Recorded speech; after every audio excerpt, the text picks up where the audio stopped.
দুৰ্যোগৰ সময়ত সহায়ৰ হাত বানাক্ৰান্ত ৰাইজৰ কাষত মৰাণ মেডিকেল চেণ্টাৰ। চেপন বানপীড়িত লোকসকলৰ কাষত থিয় দি মানৱীয় দায়িত্ব পালন কৰাৰ উদ্দেশ্য চেপন দিচাংপানী অঞ্চলৰ মৰাণ মেডিকেল চেণ্টাৰৰ উদ্যোগত এক সাহায্য বিতৰণ কাৰ্যসূচী সফলভাৱে সম্পন্ন কৰা হয়।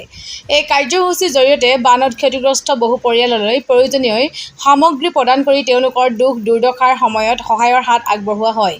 উক্ত সাহায্য বিতৰণ কাৰ্যসূচীত মৰাণ মেডিকেল চেণ্টাৰৰ স্বত্বাধিকাৰী তথা সমাজকৰ্মী লেখক কোচে নেতৃত্ব বহন কৰে।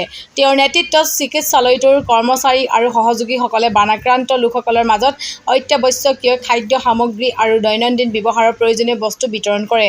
উল্লেখযোগ্য যে চলিত বান পৰিস্থিতিত বিভিন্ন স্বেচ্ছাসেৱী সংগঠন আৰু সামাজিক প্ৰতিষ্ঠানৰ লগতে মৰাণ মেডিকেল চেণ্টাৰৰ এই মানৱীয় পদক্ষেপে বানাক্ৰান্ত লোকসকলৰ মাজত যথেষ্ট উৎসাহ আৰু সাহসৰ সঞ্চাৰ কৰিছে।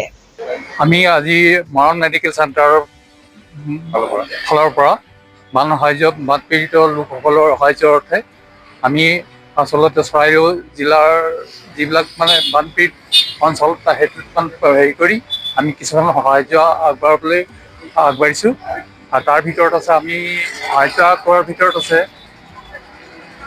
আঁঠুৱা, ধূপ, sanitary pad, biscuit, tea, Dettol soap, salt আৰু কেণ্ডেল আৰু match box, water bottle, ORS powder, medicine আৰু মেডিকেল ছাৰ্ভিচ। আমি ৰাউণ্ড এবাউট 300 পৰিয়ালৰ কাৰণে লৈছোঁ। আমি এতিয়া গৈ কচমাৰী হৈ এনেকৈ হৈ দিচাংপানীলৈ